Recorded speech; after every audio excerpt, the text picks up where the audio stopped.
Hello, welcome to Tourism and Social Impact, Maintaining Local Culture. This is the last lecture of the course. This is also the third pillar of sustainability in regards to tourism. We've already talked about the environmental impacts of travel, the economic impacts, especially with local economies because of travel. This time, we are going to be discussing the impacts that tourism can have on local cultures and how we can be advocates for helping to maintain local cultures. Cultural issues in tourism destinations where local customs, tastes, and other sensitivities sometimes take a back seat to tourists. And sometimes tourists can cause annoyances and worry and even contempt among local residents, especially if they feel like they're being taken advantage of or if they feel like their culture is threatened. Interestingly, but not surprisingly, tourists sometimes behave worse on their vacations than they do at home. We've already discussed this about, the environment and potentially the economy and not really concerning themselves with local economies, but this also has to do with culture as well and not respecting the local cultures that are there. People often are drawn to places not only because of the scenery or the landscape, but oftentimes because of what we call the cultural landscape. Um, and tourism can have a very positive and beneficial mutual relationship that can strengthen the attractiveness and competitiveness of a location in a particular region or country. And that's often why people visit places. And so, what we need to do is make sure that we're being careful about the places that we promote, about the places that we visit, and so that the local communities, the local cultures don't feel threatened by outsiders. And that is something that typically happens. Sometimes outsiders have a problem with the tourists, mainly because they feel like the tourists aren't properly funding their culture and properly taking care of the culture that they're visiting.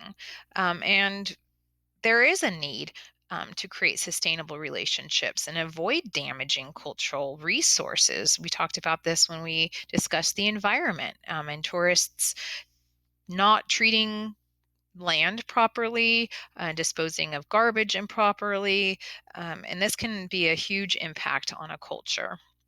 The integration of culture, tourism, national, local, and development strategies are all really important in helping to maintain a local culture. And just as we've mentioned before, this isn't something that can be done, exclusively by one sector. It has to be everybody involved. And multicultural societies and intercultural dialogue becomes really, really important when helping cultures to maintain their identity.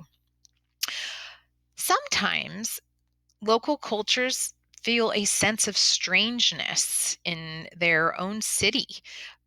They see tourists all around them, which can make them feel that they don't belong, that they are the minority. And because there are always tourists around them, they feel like sometimes they lose their authenticity, they lose pieces of their culture and their lifestyle and their habits because they feel imposed by tourists.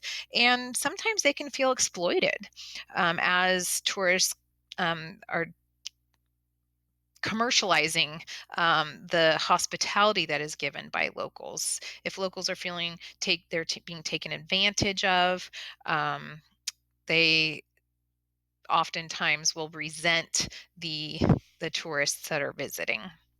And it's not fair to feel a sense of strangeness in where you are from because it's a tourism hotspot, and that's what we want to try to avoid. If we look at the quality of life in general, there are basically three groups that are affected when it comes to travel. The first one really needs to be focused on the residents.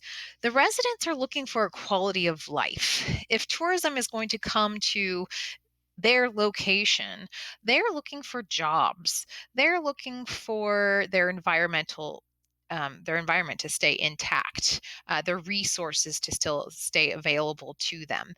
They don't want their quality of life to go downhill. They want their quality of life to go uphill. When it comes to consumers, tourists, they're looking for a quality of experience. They want to experience something that is different, that is new and fun, and they can actually come back from a vacation having a connection with a specific location and the people that are there. And as far as providers are concerned, these are people in the tourist industry, from local to commercial to airlines.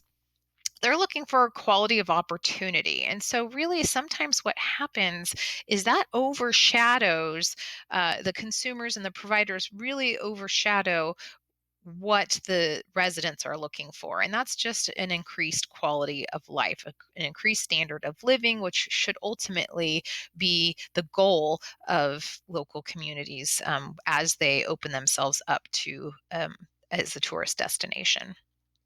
There are some fields of action that can be taken in order to support local cultures that are being threatened.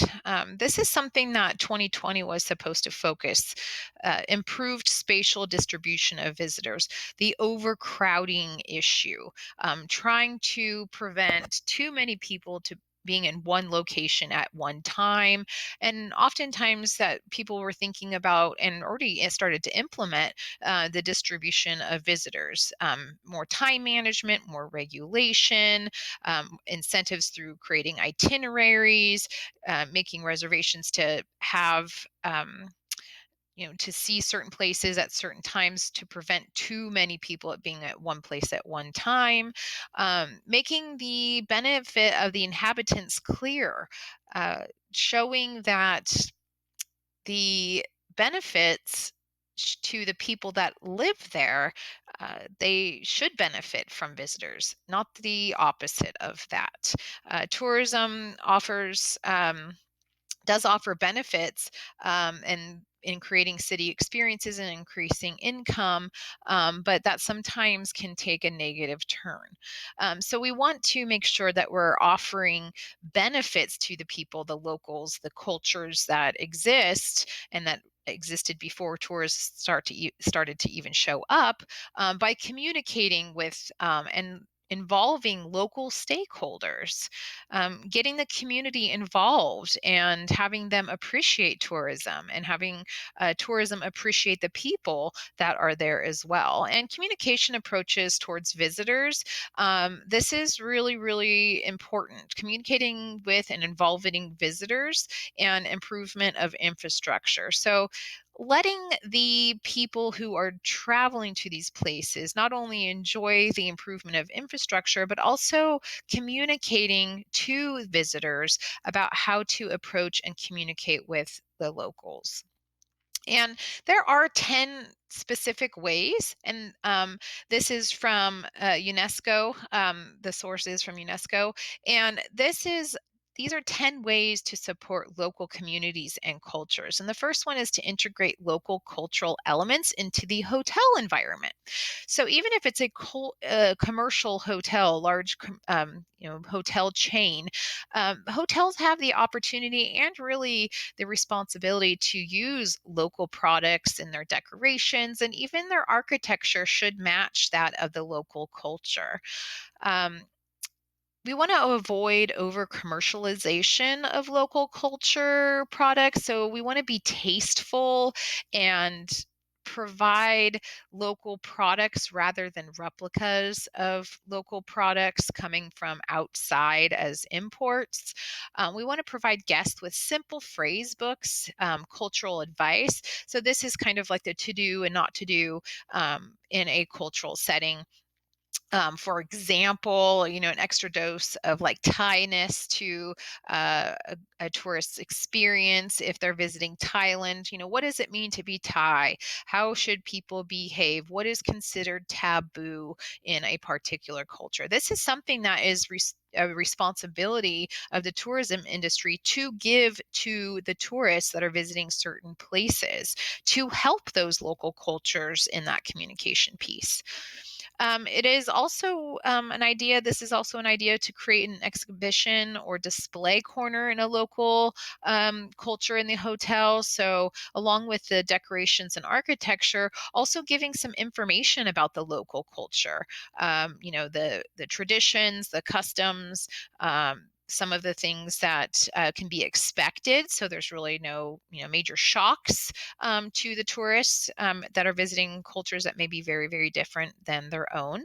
And it's also, really important to encourage hiring local staff and tour operators, especially in major tourist destinations, instead of seeking outside. Jobs from outside of the actual destination, hiring the people that are locals that really know the area and can really benefit the tourists that are visiting. Offering tours in local communities to your guests. So bring the culture to them, show them how to best experience the local culture. Don't expect them to just figure it out on their own. Host awareness raising activities for local communities. So offer training to local businesses. How can local businesses support the tourists, which in return would support the local cultures? What do they have to offer? And trying to help the locals in determining that. Of course, we talked about this with the environmental impacts of tourism, but encouraging tourists to collect litter in their immediate surroundings, or just teaching people not just to drop everything in the first place, to make sure that they're aware of how they're affecting the local culture's environment and their resources. It's important to sponsor and support local community events. So, if there are specific holidays, this could be an opportunity to fundraise for local events or community organizations. And then also encouraging tourists to donate a share. And also the tourism industry, if you're making money off of sending people to specific areas, please consider donating some of that money to help support local communities, and encouraging tourists to do the same. Um, there's other ways to contribute. You can sign the UNESCO Sustainable Tourism Pledge. I've included links here, and again, I've provided the slideshow within the module, just like the other modules. And so I will give you, you should have the opportunity to go and check this out and see how you can contribute and sign a pledge that you will help with sustainability, specifically with culture. And then get involved with cultural survival. This is a nonprofit organization. I've asked you to please read the issues when you get to this website. This is something that you'll be quizzed on, so it is important to understand what the issues are when it comes to cultural survival. So please take time to do that. And again, you can click on this link when you go back to the slideshow. I'll also provide it in the module as well. But this is something that gives you awareness as far as what is happening in various locations in regards to local culture, oftentimes referred to as folk culture or indigenous cultures. And so please read about the issues. You also have another reading that you are going to do in this module. And of course, just like the other modules, you'll have a quiz and another assignment before you move on to the fifth and final module, where you're going to be completing a final assignment with the resources that are there. So again,